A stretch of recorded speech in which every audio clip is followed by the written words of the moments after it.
सलाम हिंदुस्तान दोस्तों, मैं हूं मोइन शम्सी और ये है my Hindi my Urdu channel और ये सीरीज है हिंदी उर्दू वर्ड मीनिंग्स।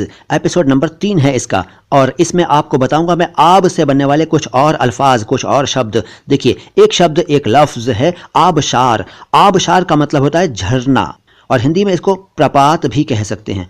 प्रपात, आबशार, झरना आप समझते ही हैं और प्रपात भी जरूर समझते होंगे।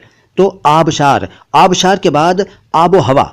आबो हवा दो शब्दों से, दो अल्फाज से बना है, आब और हवा। आब का मतलब पानी, हवा आप जानते ही हैं, आबो हवा। हिंदी में इसको कहते हैं आब को जल और हवा को वायु, तो बना जलवायु। आबो हवा, जलवायु, अंग्रेजी में क्लाइमेट। एक लफ्ज है आबरू। आबरू फारसी भाषा का शब्द है, फारसी भाषा का लफ्ज है। इसका मतलब है brightness of face, honour, character, good name, fame, rank, dignity. बहुत सारे मतलब है इसके आबरू के, लेकिन सबसे ज्यादा जो इसका मतलब चलन में है वो है इज्जत।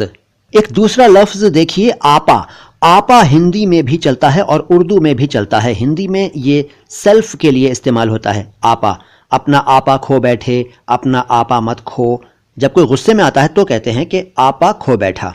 अच्छा, इसके अलावा उर्दू में जो आपा है वो तुर्की जबान से उर्दू में आया और इस आपा का मतलब है बड़ी बहन, यानी हिंदी में दीदी कहते हैं और उर्दू में आपा, बाजी, अप्पी वगैरह कहते हैं, तो ये वो आपा है। उसके बाद आतिश। आतिश भी फारसी जबान से उर्दू में आया, यानी कि फारसी भाषा से उर्दू में आया। आतिश का मतलब है फायर, यानी कि आग, अग्नि, आतिश। इससे कई शब्द बने हैं, कई अल्फाज, कई वर्ड्स बने हैं। उनके बारे में मैं आपको अगली मुलाकातों में बताऊंगा। फिलहाल तो मोइन शम्सी को इजाजत दीजिए और देखते रहिए माय हिंदी माय उर्दू।